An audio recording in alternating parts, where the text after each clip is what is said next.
Long-time listener and friend Connor Seitz-Bowen was in town on Monday night, and I really like making time for Connor because we share quite a curious history. I mean, he's been a listener for probably more than 10, maybe even more than 15 years now of my podcasts, and he's found things in my podcasts which few have, well, maybe some have, but few have said back to me.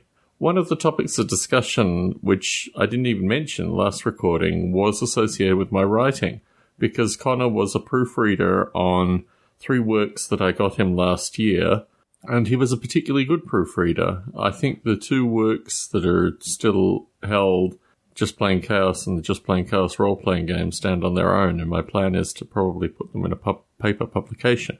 But the discussion that I had with him was associated with the relative value of Just Plain Chaos in contrast to the prior work, Field of Chaos. And I know actually a listener to My Rules Are Better actually purchased Field of Chaos recently, well, not recently, maybe 6 months ago, in order to get a sense of what the other work was like. From my meeting with Connor, I paid for what is available on Amazon as Field of Chaos to get a sense of what that was. I've lamented in the past, maybe not in this podcast, maybe in My Rules Are Better, associated with my YouTube channel, Monty's Reviews, which I have no access to now. I have no access to my writing. It was created through a service called CreateSpace, which became Amazon Publishing, I think, or something similar. And I have no access to that. I put in my email. They say they're going to email me. They never email me. I'm going to probably have to engage with a human if I ever want this expunged. But my view is it's actually relatively difficult to get access to the book on Amazon. You need to type Field of Chaos Tom Barbalet typically to get the book. What comes is a very curious book, and it's a book that I feel really I should probably invest some time at some stage of my life, if I cared that much about it, to have removed, because the page numbers are completely out. Well, and it's a work that I wrote when I was 15 to 17, I think, maybe 17. I wouldn't necessarily stand by the work now. But certainly Connor gave a very glowing account, and he actually referenced the comic book, which will never see the light of day. So when I got the book, one of the things that I reviewed was, would it be possible to actually create a second comic book? A comic book to replace the first comic book, just a comic book of the Jungle, in particular writings of Field of Chaos, where that would be possible. What would that cost? What are the metrics associated with these things? I went through, as I do with many things in my brain, to try and work out what the actual cost and time frame would be, and my initial review of that over a couple of evenings was just to reject the idea out of hand as being just something that is not right for my current time in my life. I reflect very heavily on the fact that Connor Seitz-Bowen was a benefactor of a number of books from my collection when I was trying to thin out my bookshelves recently, and one of them was William L. Shirer's Rise and Fall of the Third Reich. This is probably one of the most important books in my life, and it's one that I periodically return to. I even have the picture book version, which I might have mentioned in a prior Long Funk recording perhaps back in the day, because I spent quite a bad amount of time buying copies of Rise and Fall of the Third Reich that claim to be the picture book edition. However, I have 2 copies of the picture book edition, which I think is an option with regards to the next thing that I'm going to say. The Second World War has had a huge impact on my life, and certainly the books that I sent Connor, the fact that I sent him a copy of William L. Shirer's Rise and Fall of the Third Reich is indicative of the fact that I have multiple copies of that book. My father read that book, actually, back in the day, which I didn't realize. When I talked to my father about actually reading Rise and Fall of the Third Reich, I realized that he'd already read it.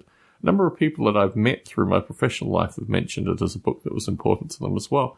I think it's an incredibly important book, not just with regards to the Third Reich. And I think about this very dramatically, because the nature of history is, if it doesn't appear to have an impact on your life, it's relatively unimportant. I have a medal from a fellow called Plotnik, who was a Belgian, I think, and he fought in the Battle of Waterloo, and I have one of his medals from the Battle of Waterloo, which is indicative of the fact that I could point to a medal and said the Battle of Waterloo existed, Napoleon existed, all these things have some degree of importance, even though really, fundamentally for me currently, the Battle of Waterloo is about as far away from importance as I can find. So when my daughters come to discover the Second World War, the real question is, what importance does this thing have on their current life? I mean, obviously it impacted their father to a certain degree and relates to a wide variety of esoteric things that the father owns, including a picture by a fellow called Wilhelm Salter, who actually, the picture has a Wikipedia entry, if you find it. It's the German entry for Wilhelm Salter. And you can see the picture of the Somme, which is a painting that I own. So my daughters will have some impact on the Second World War just because of the impact that it had on their father. Is that the right term of the use of the word impact? Let's just say that the Second World War will be important to them it may not be important to them. That's in fact the concern. The Second World War will be a thing of importance that they can see, but whether or not they garner that it's a thing of importance for their own life is secondary. Well, it's primary as far as I'm concerned, but it's secondary in terms of this podcast. The thing that strikes me as particularly strange about the picture book version of The Rise and Fall of the Third Reich is I think it's probably the best account, or one of the best accounts that I have close to hand for children. Not for children. Maybe for, 10-year-olds, maybe 15-year-olds. I don't know when you start to get a concept of what genocide is or what the rise of political parties that are just very, very, very strange. And I don't think probably that my daughters will ever read the extended written version of William L. Shirer's Rise and Fall of the Third Reich, but they might look at the picture book, maybe sometime in the future. Anyway, I was returning to the fact of what importance do these things have. Well, in a few years' time, probably about the time that my daughters will start exploring these things, the Second World War will be 100 years old. And it probably will have very little demonstrable impact in anything that people could see. I mean, I use it for the space race as an example. And my perspective with regards to the whole Operation Paperclip is it's a very curious period of American history and probably should be reflected upon relatively heavily, but whether or not it will be when it's 100 years since the conclusion of the Second World War, who knows what it'll be like then. So I hold these things close to me. And when I reflect on Field of Chaos, it is very much in light of the same thing, The Rise and Fall of the Third Reich. This is a book that was important to me at a particular period of time, but I don't know what importance it will have in my future, and I don't know what my daughters will do with it if they have to read it at some stage. It's a very curious thing. So anyway, I had this conversation with Codicil Spine with the view that I was interested not in just playing Chaos, Field of Chaos, but another writing that I had done through that period of time, which I'd decided well and truly should be in bed for a long period of time, or may be talked about in a future Long Folk recording, but I doubt it will be. Anyway, it was a real pleasure catching up with Connor, and he left these philosophical questions for me to ponder.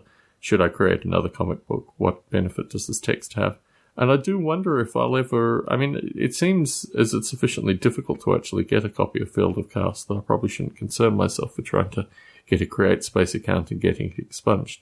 And it does make me reflect heavily on just playing Chaos, that maybe just playing Chaos will be a replacement that'll be easy to find and people will just be able to get a handle on it. Did I mention the page numbers? The page numbers of Field of Chaos are out. I can't understand the Create Space version that's actually put online. My suspicion is they probably went back a couple of versions and just decided that was the one they were going to put out. It is rather curious because I pay $8 something to Amazon for Field of Chaos. I don't know where that money goes. It doesn't go to me. This whole notion of like what has happened with technology and companies and, all this stuff over time, let's just lose some information and keep some information going. It's all very curious. I wonder if really I should worry myself with regards to these things. It worries me a little bit with regards to Monty's reviews. It worries me, I guess, a little bit with regards to Field of Chaos. But maybe it's out there just for someone to find it periodically and reflect upon it. It is a very curious book.